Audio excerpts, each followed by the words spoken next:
সে মানুষের সেবা করবে, তারা আসবে রাজনীতিতে। আর এখন আসছে কেন? উল্টাপাল্টা লোকেরা আইসা রাজনীতিতে নষ্ট করছে।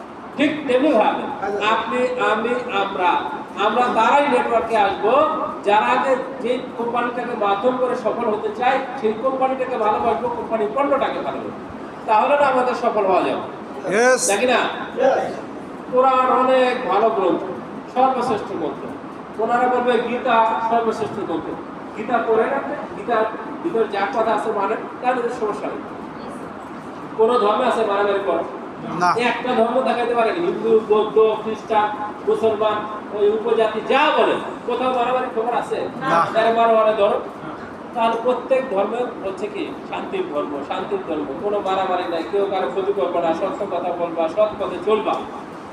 আমরা সে জায়গায়, তাহলে আমরা সফল হতে চাই, আগে আমার জিনিসটাকে ভালোবাসতে হবে এবং সেটাকে ফলো করতে হবে। তো তারই ধারাবাহিকতা আজকে আমার আলোচনা।